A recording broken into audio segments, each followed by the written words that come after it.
Are you willing to undertake a dangerous mission behind the enemy lines, knowing you may never return alive?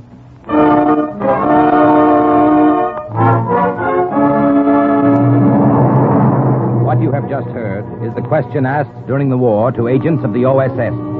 Ordinary citizens who to this question answered, yes. This is Cloak and Dagger.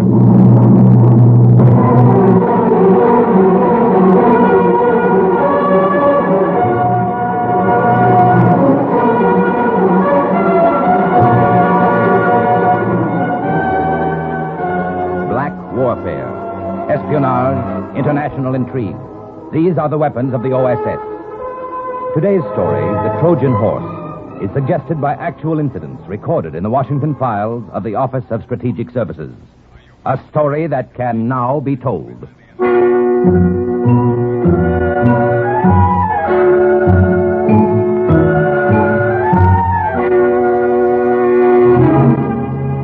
August 1942. Report to OSS headquarters in Casablanca from Agent Henri Fontaine in France. Contact with girl Gabrielle Monet was made in the Bluebeard Cafe in Paris.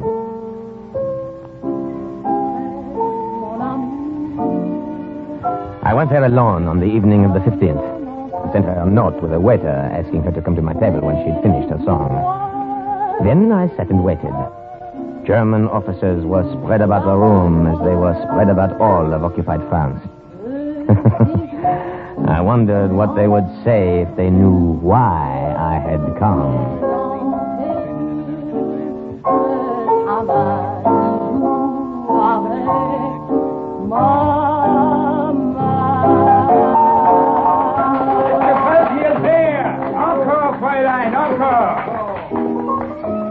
You send me this note, eh? Oui, mademoiselle.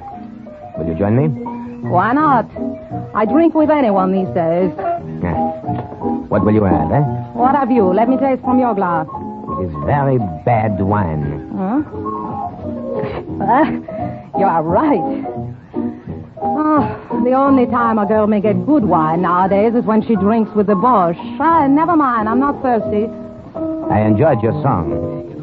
Is that what you wanted to tell me? I think you are wasting your time here in Paris. Paris is wasting our time on Paris these days. I can offer you a better position in Casablanca. What did you say? Who are you? My name is Henri Fontaine. I, too, have a good position with the American OSS in North Africa. What are you saying? Before the Germans came to France, I was a poor poet. They did me a service. Now I'm a rich spy. You sit here in a room full of Germans and tell me this? What makes you think I will believe you? What makes you think I won't turn you over to the Germans if I do, eh? Mademoiselle, I am not such a brave man. Neither am I a fool. We have kept you under observation for months.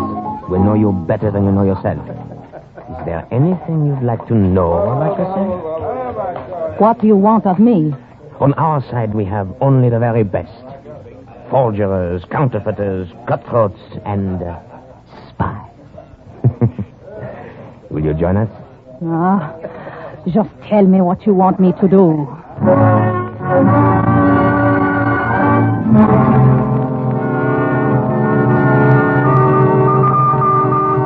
Agent Henri Fontaine in France to Agent Steve Lytel in Casablanca. Arrangements have been made to transport the girl Gabrielle Monet to the south of France and then to Casablanca. Awaiting further instructions. Over.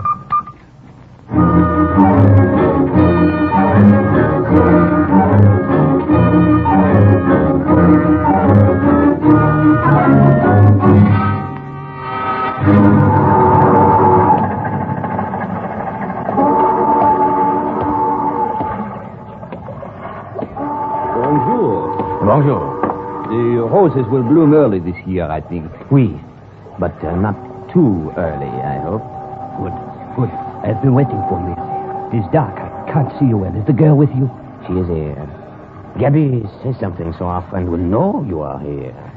I am tired. Did you have difficulty reaching my safe in Paris? Not too much. With swarms of displaced persons all over France to mingle with. And a slight bit of help along the way from the underground. It was not too bad. Good, good. Now follow me. I will take you to the fishing schooner. But I know you're tired. Cheer up, Gabby. You'll have a nice, long trip by water to rest up. Oh? And then another nice, long trip by auto to Casablanca. Oh, I like automobiles. In the old days, I liked nothing better than a pleasant ride.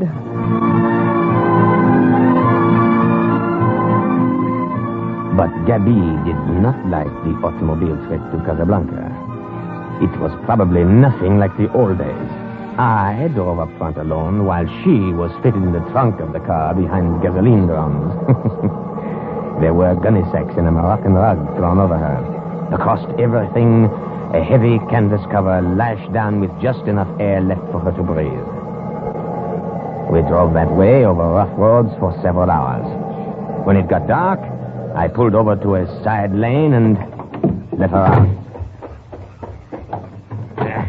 Gabby, come out. Oh, my back. It is broken. I will gladly massage it for you. You are too kind. Not at all. No, thank you.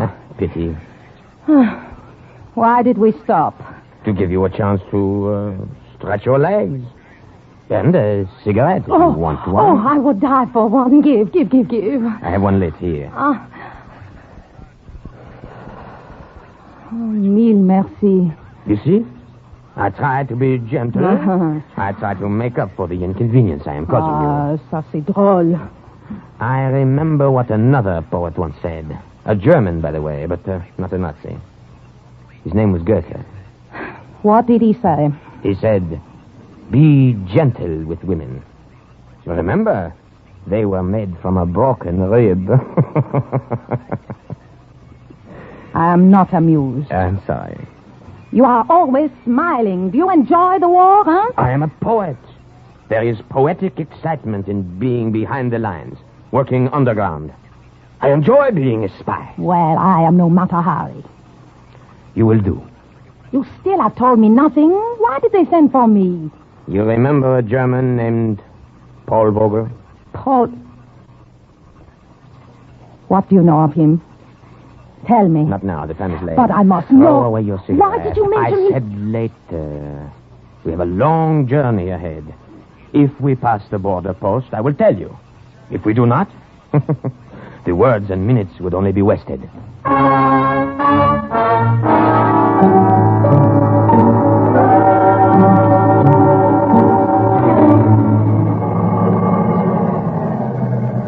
Altolat! I thought I would never reach the border. It's been a long trip. Where are you headed? Casablanca. Have you anything to declare? No, nothing. Let me see your passport. Here you are.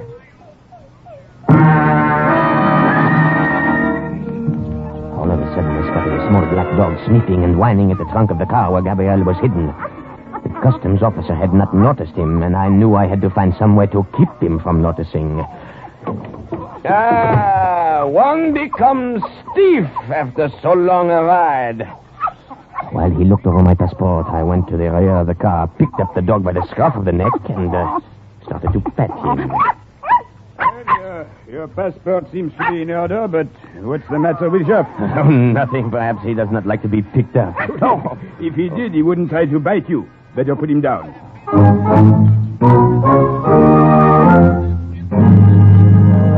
I knew if I put Cloak down, he'd go back to sniffing around that trunk. I felt like strangling that cute little black puppy. Well, put him down. I have taken a fancy to him. How do you feel about selling him to me, eh? Huh?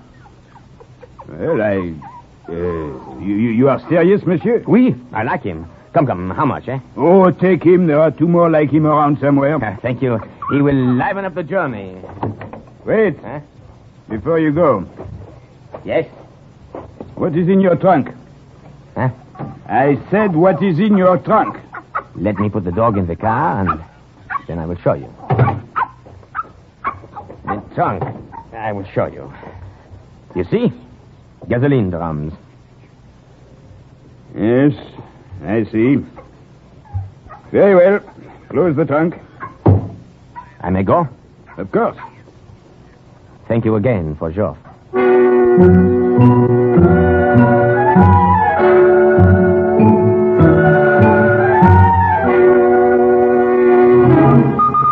August 27th, 1942. Report to OSS headquarters in Washington from Agent Steve Lightel in Casablanca. Fontaine and the girl arrived. I knew as soon as she walked in that Paul Vogel could not have forgotten her.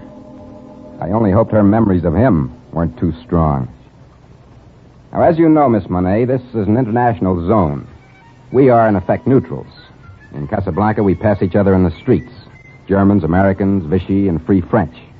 You can imagine what a hotbed of international intrigue we have here. Oh, I know nothing of that kind of intrigue. Then perhaps we can broaden your horizon. Hold it, Henri. Now, listen to me, Yabby. The head of the German Armistice Commission in Casablanca is a man named Paul Vogel. Does that name mean anything to you? We knew each other once, before the war. Knew each other? He was an attaché to the German consulate in Paris. You almost married him once, isn't that so? That is my business. I'm afraid we've made it our business. Now, Gabby, we've kept close watch on you these past months, and we're sure that you're no Nazi or Vichy sympathizer. Oh, I hate them all for what they are doing to But France. Vogel, what are your feelings toward him? Well, I haven't seen him in years. That's not answering my question. If he is a Nazi, I have no feelings toward him. All right, then. Now, the open secret here in North Africa is the planned American invasion. The closed secret is where and when. Now, that's what Paul Vogel wants to find out for German headquarters. I still don't understand what You're to tell him, Cherie. What? Henri's right. You're to take up this friendship with him once more. Give him all the information he wants. You'll get it direct from us. What? Now, rest assured it'll be the wrong information. You understand now? I'm beginning to. Good. We have a job for you at the Three Lanterns Cafe. Now, starting tomorrow.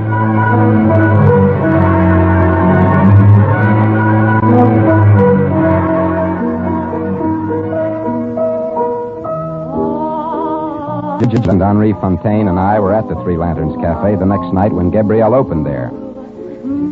Cafe was packed.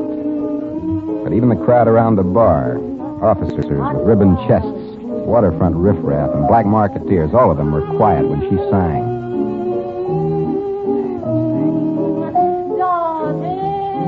She was wearing a red dress. In the spotlight, her face looked smaller and whiter, and her hair looked blacker. There wasn't a man in the room who could take his eyes off her. I wondered how soon it would be before Paul Vogel came in and saw her, too. A girl like that could make you forget the war, eh, Steve?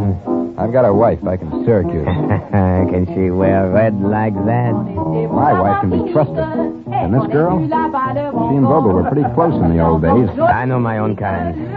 She can be trusted. I hope you're right. The success of the whole American invasion may hinge on it. A lot depends on how hard Vogel falls for that little bait up there on the bandstand. Steve, Vogel, he's just come in. That's all I wanted to see. Come on, let's get out of here. Excuse us. Pardon?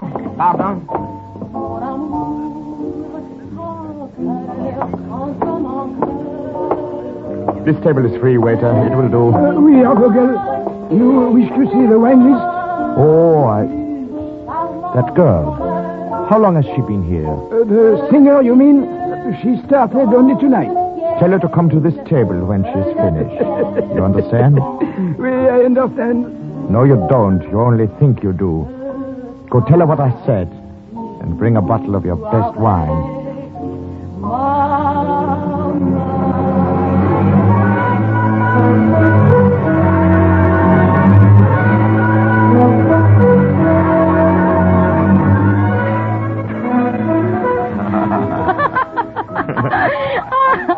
And I had no idea it was you, Paul, when the waiter came to me.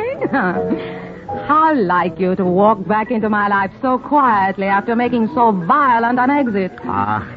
The world is small after all, Gabby. I'm amazed to find you in Casablanca. I can say the same of you. What are you doing here? I arrived here a few days ago, but I've been in North Africa for months. Tangier, Oran, Tunis, singing. How were you able to leave France after the occupation? You should know how well I always got along with Germans. You don't seem angry with me any longer, Liebchen. After that last time, 6 years ago. Life is too short to be angry for too long at anyone. Besides, I was a fool to have been jealous over that silly blonde with the bad legs. I've even forgotten her name. Suzanne. Oh, I see you have not forgotten. Oh, it's a wine. Gabi, how good it is to be with you again. How good it is to be with you, Paul.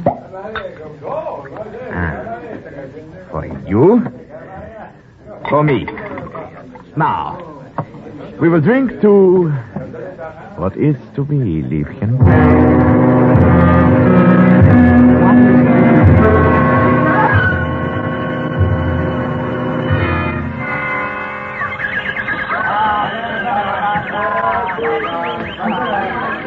You could have no better guide through Casablanca than I, Gabi.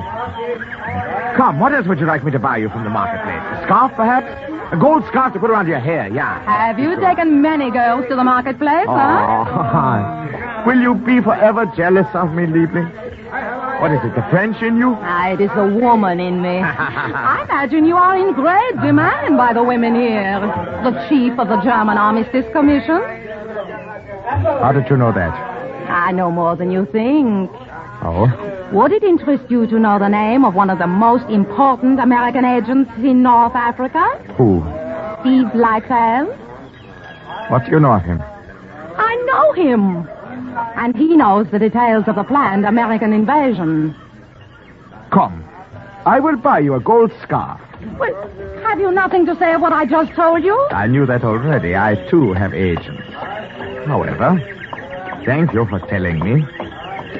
I can promise you more than a gold scarf if you find out additional information for me. That is possible? It might be. Very possible.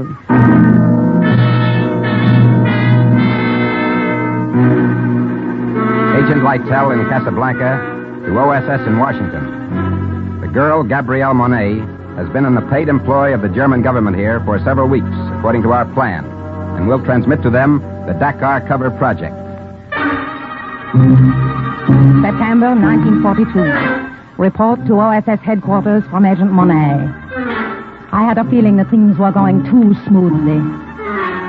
I seemed to be holding my breath, waiting for something to go wrong. And on the night of the 29th, it did. Paul Vogel was in my room above the cafe.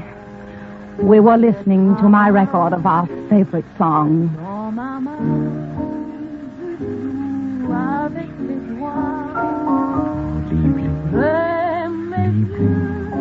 You'll have to go soon. It is late. Forget the time.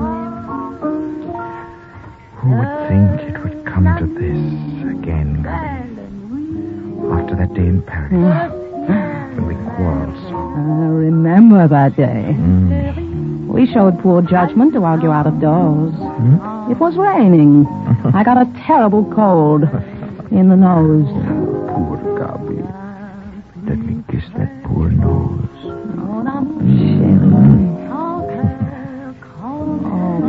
Oh, you really must go. But before you do, I have a paper for you in my purse. Dates when high officials will be in Casablanca. I'll get it for you. I want to talk to you.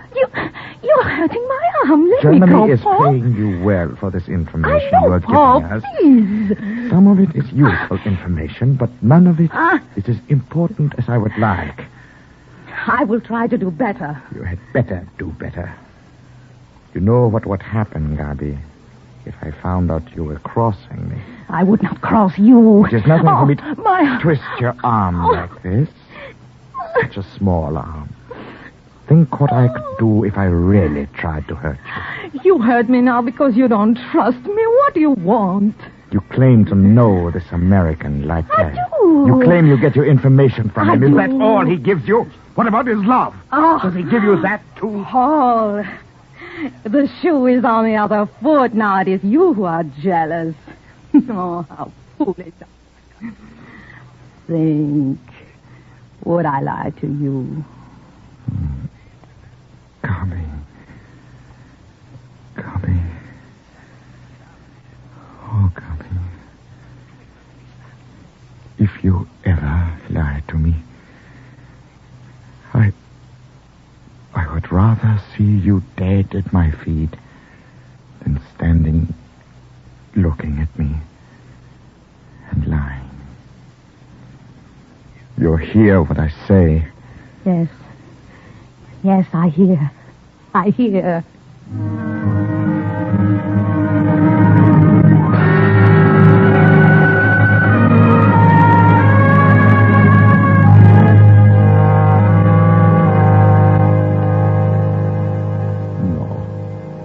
No more wine.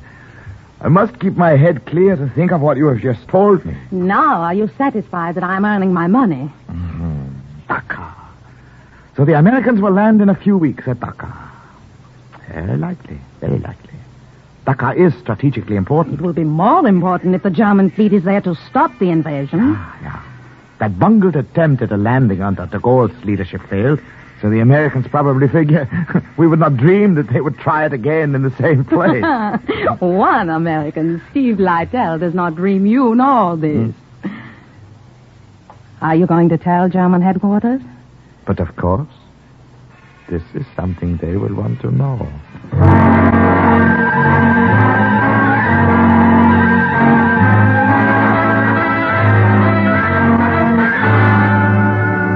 He believes it, Steve, every word of it. Good. The German fleet is being sent to stop the invasion at Dakar. Good, Gabby. Good work. Steve, radio report. Just in from Gibraltar. What is it? No. Let me tell it, Geoff. General Clark will rendezvous on October 21st at Point Agreed near Algiers. You know what that means? Final preparations for the Iran invasion. Nothing must go wrong now. Nothing.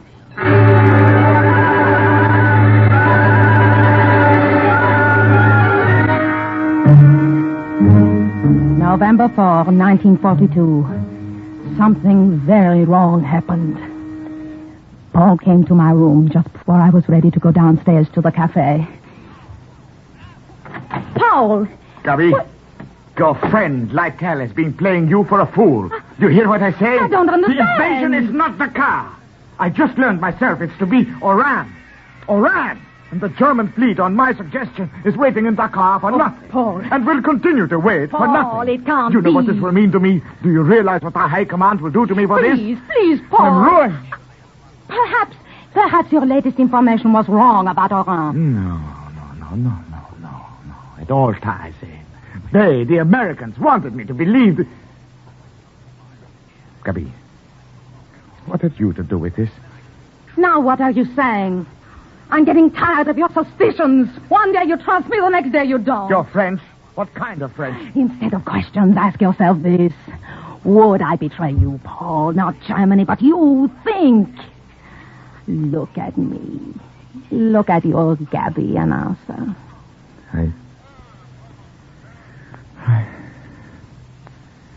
No, of course not. Not you. You wouldn't dare. There may still be time to stop the Americans at Oran. I must get back to headquarters and let them know by radio.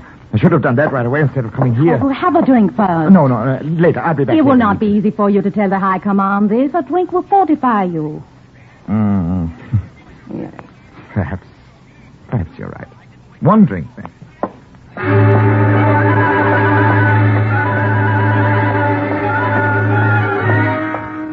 Paul sat on the edge of the couch, his head in his hands. I remember thinking how very blonde was his hair, how large his hands. Take your time. It was not difficult for me to drop half the L tablet from my purse into his glass as I poured the liquor over it. Oh, Here you are. Dankeschön. Poor Paul. Pauvre petit. You look so tired. Drink. Where are you going? To put on the record you like. We played it so often lately, Paul, that one of these days it will just rise up in protest. You tired? No. No, why should I be tired? I must go now. I've had my drink. Hear my record through, then you will go. No. No, now. I must go now. You're so good to me, Gabi. You love me. You love me very much. His head had fallen on his arms and rested on the table. The tablet had begun to work as I knew it would. I got the automatic pistol that had been given to me by the Americans and shot him twice through his very blonde head.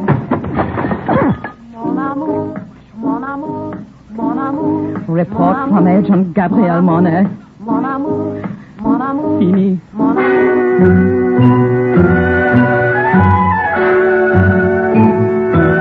Well, it ought to come any minute now, news of the invasion. I've had word that Eisenhower and Clark were in Gibraltar on November the 8th. I'll let you both know as soon as something comes through on the radio. Are you all right, Debbie? Me, don't concern yourself. You did what you had to do. It took courage. Well, if I had thought about it longer, perhaps I would not have had the courage. You cannot know. I think I do. He meant a great deal to me. A long time ago. I killed him. Listen to me. I told you something once that the poet Goethe said. He also said this. Give up what perished long ago, and let us love what's living. Do you hear, Gabi? Do you hear?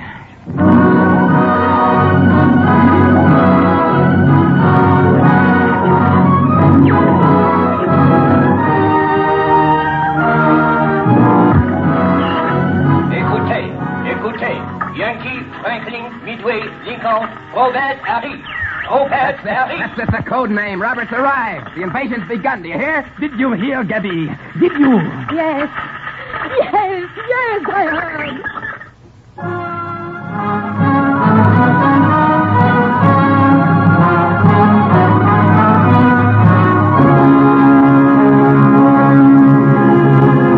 And once again, the report of an OSS agent is closed with the words, Mission accomplished.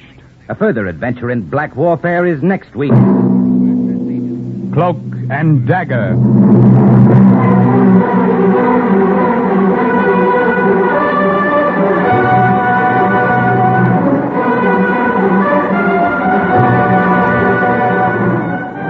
Heard in today's story were Jane White, Barry Kruger, Leon Janney, Joseph Julian, Carl Weber, Raymond Edward Johnson, Guy Sorrell, and Bernie Gould.